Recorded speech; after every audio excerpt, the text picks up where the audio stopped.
Right-wing commentator and MAGA star Candace Owens revealed a phone call that she had with Trump of the utmost of strange subject matter. I don't know if that's the correct way to word it. Trump called her to say, hey, I'm trying to work out some things. I kind of need the help of Emmanuel Macron, the French president, and you running around repeating, which this is Candace Owens' language, that Brigitte Macron, Emmanuel Macron's wife, the French president's wife, has a penis. And Trump was saying, hey, Candace, they're really getting annoyed that you're doing this so much. Can you maybe stop a little bit? I'm needing his help on some things. Craziest phone call a president's ever made. Hi, podcaster. I need you to stop saying that the French president's wife, do they say first lady there? I don't know. Whatever the title is, has a penis. I think we need to just back off on that. Sincerely, DJT. Thank you for your attention to this matter. So I'm going to play for you Candace Owens explaining this, but this also is a part of a broader thing I want to talk about, which is now that we're one step closer to Trump's bill passing the House. So it passed the Senate, all revised. Now the revised version has to be passed by the House, and then Trump will sign into law. Terrible bill, so unpopular, destroying people's lives, ripping away necessary services in service of tax cuts for the rich. And that means that right-wing media is gonna go wild on the culture wars, on the trans, on the Brigitte Macron's genitals, on Fauci needs to be in prison. Like, it's just going to be Biden. Let's reassess. Was Biden, how old really was Biden? If we really get down to it, how old really was he? How bad was the debate? Like, they're gonna want to talk about everything but the most consequential pieces of legislation in a generation. That's the wrong wording. One of the most destructive pieces of legislation in a generation. There we go. Step aside, civil rights. You're not as notable. But here's Candace Owens doing that, right? Which is she's running around on her show. Invest tonight on Candace Owens. Investigating Brigitte Macron's genitalia, which is what she's doing. She's done this long series. Now, let me just tell you, you might be wondering, it's a lie. It's been debunked a bunch of times. Brigitte Macron won a defamation case based on other people bringing this up. There's this obsession. She's a trans woman and she still has a penis from being a biological man. And it is defamatory. And it's weird. Like, let's imagine it weren't. It is. But let's imagine it weren't defamatory. What are you doing, Candace? This isn't even the American first lady. And it still would be weird. It would still be weird. It's the French first lady's genitals you're talking about? What happened? That's insane. But we're going to be hearing a lot about stories like this now that they don't want to talk about the biggest news item. Anyways, I sleep on that. Anger is subsiding. Wake up the next morning. It's February 26th, and I am sitting in the makeup chair, and I get another message that's like, hey, keep your phone on. And I'm going, I really don't want to speak to this advisor anymore. I really don't. Where our personalities are not meshing. And anyways, this phone call is coming from Florida. Pick up the phone, and lo and behold, so here's what happened. I'm negotiating this thing. I'm negotiating Ukraine and Russia, and you wouldn't believe how many parts are part. It is President Donald J. Trump. He is calling me, and in true President Trump fashion, he jumps right into the narrative. We're not, hey, how you doing? He just jumps right into the narrative of exactly how this went down. I am literally, it is hard to catch my breath to comprehend that 4 days ago, I'm ending a series about Brigitte Macron. Is it Brigitte? Sorry. I keep saying Brigitte. Brigitte. Sorry. I'm sorry. Someone's going to, oh my gosh, the emails. Put it in the same folder we put the annals thing in. And now I'm speaking to the President of the United States. And the topic of conversation, no matter which way you want to slice it, it's about Macron's wife's penis. I mean, there's no other way to say it, right?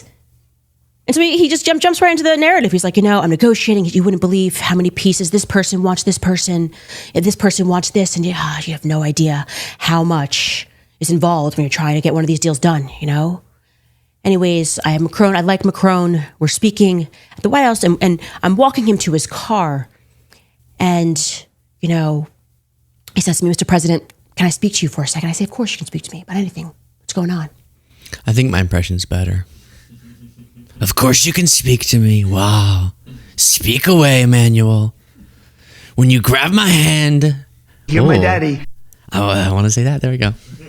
He tells me that there's Secret Service all around them. There's SUVs. They're encircled. And Macron wants to have a little sidebar. And then Macron says to him, Mr. President, do you know Candace Owens? And I say, yes, of course I know Candace Owens. What's going on?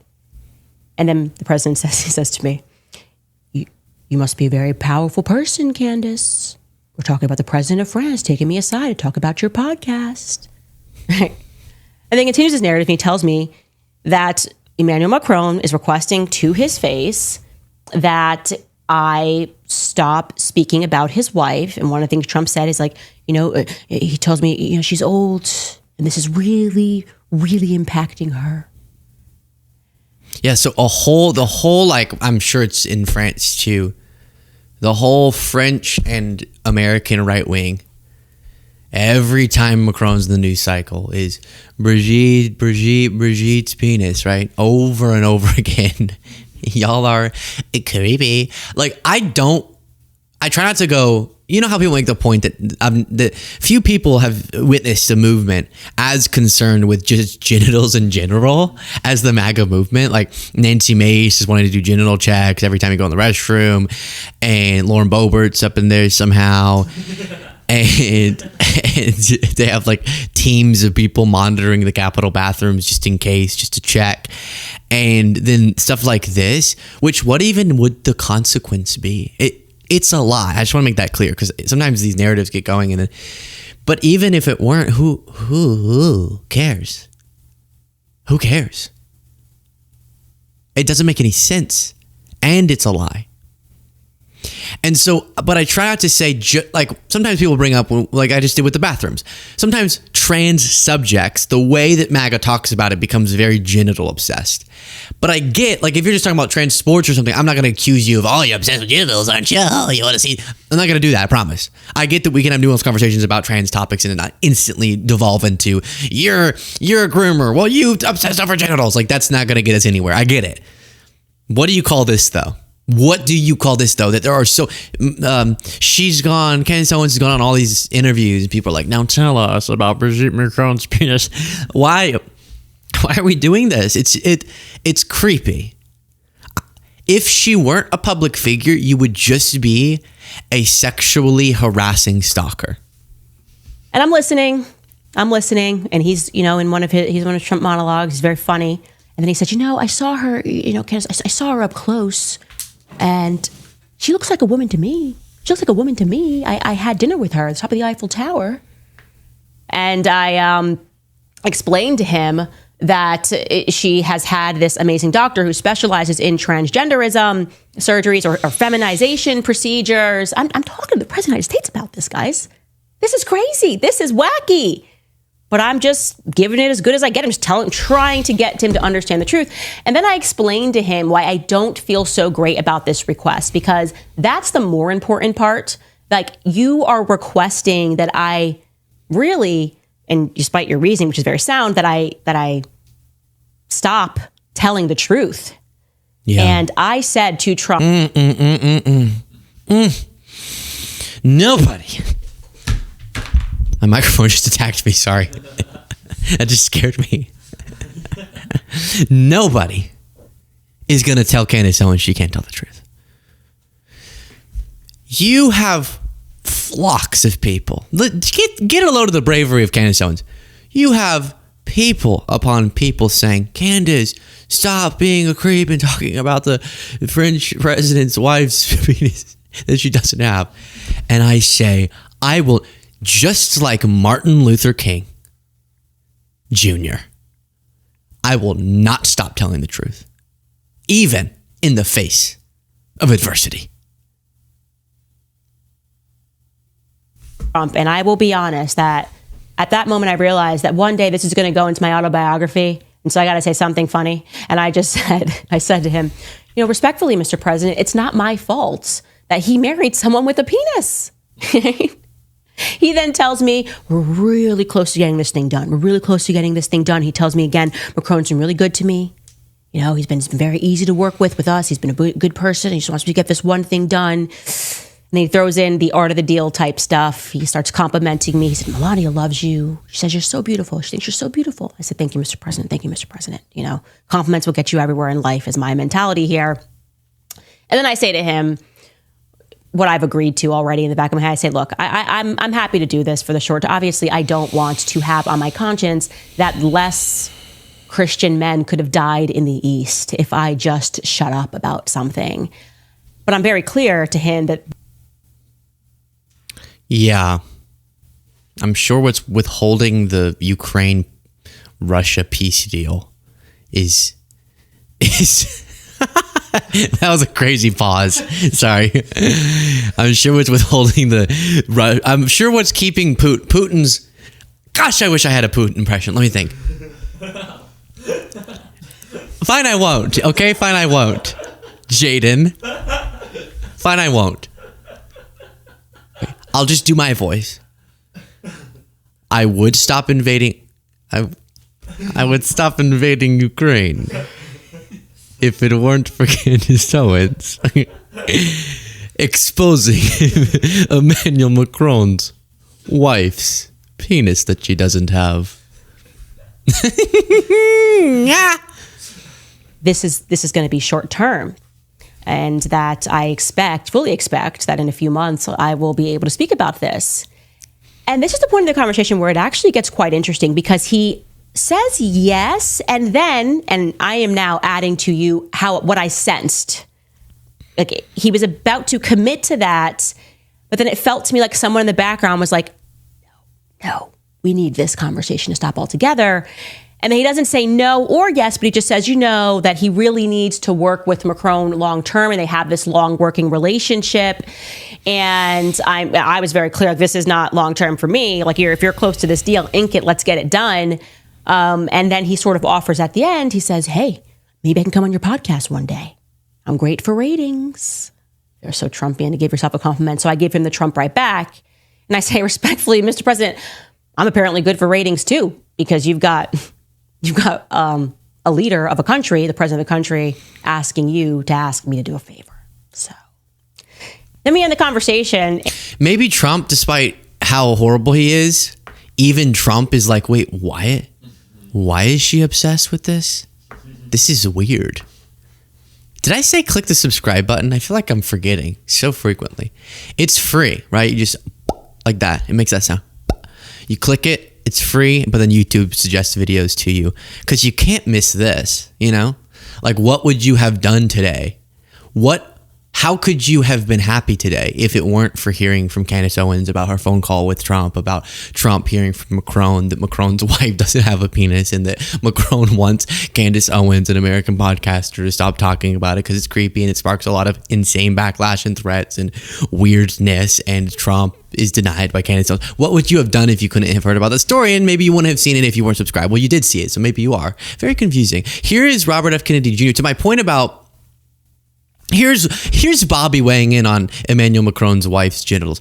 No, that's not what it is. If that's what you thought I was going. Instead, I bring this up to say we're going to hear a lot about weird stories like what Candace Owens is saying to distract, because they got to do something that gets ratings, but it can't be talking about the biggest news item, which is Trump ripping away people's health care and service of tax cuts for the rich. So it has to be something else. So I referenced at the beginning, maybe it'll be Fauci or Biden stories. And that's exactly what's going on. Tucker Carlson interviewing Bobby, and Bobby says Fauci started COVID. So one of the reasons that the system has become so corrupt, I think it's fair to say, is Anthony Fauci, one of the longest serving federal employees, who was the subject of one of the best-selling books of a couple of years ago, which you wrote, The Real Anthony Fauci, amazing book. And all terrible book filled with lies. This information about him was exposed to the world, and he gets some sinecure at Georgetown and still has Secret Service protection. He seems to be thriving. He doesn't have Secret Service protection any longer. No, President Trump took that away from him. But Good. He got immunity. Why did he need immunity? Why did he need a pardon in advance? What do you think the answer is? I would be speculating, but I think he was vulnerable. I think he had a lot of liability on creating the coronavirus. He was funding precisely that research at the Wuhan lab. Yep. And he was giving them the Yep. Tucker there with his herpes. If Candace gets to say that about Macron's wife, I get to say that about Tucker. He has herpes. Or one of those demons came back and radicalized. Maybe one of the demons came back that he told us about and gave him herpes. Or it was his dog and it scratched his mouth, which is actually what happened. But Tucker goes, why is it? I'm just asking, why would it be that, and this is true, by the way, that Fauci would get Secret Service protection and a pardon from Biden? Why would it be because he created coronavirus? He lived an entire life in public service, in public health, so that at the end of his career he could start a pandemic so that then he could try to stop it? Why would he do that? Would he do that so that he could get a pardon? Not even bringing up, this is what I hate. I try to tell y'all what they're saying, right? Here's what MAGA would say as their argument, and I disagree with it, but here's at least you can go, okay, I'll only contemplate it. They don't even bring up what the reason is that Fauci got a pardon. Hey, maybe it's because a bunch of freaks like y'all kept saying Trump needs to prosecute Fauci. So in the interest of preventing Trump's retribution, like he's now doing to people, similar reasons he gave the January 6th committee, we're going to just make sure they don't get harassed. The cases would fail, but it would still be harassment. You have to spend money protecting yourself. And then they're ripping away his Secret Service protection, but he gets all these threats because of lies from people like Tucker and Bobby Kennedy. And we've examined their claims about the gain of function research and Wuhan and how they distort that to build this narrative. But it's dangerous, and things like this we're going to be hearing more and more and more and more about as the lives of their voters are destroyed. They need to give them something else to think about. Share your thoughts in the comments.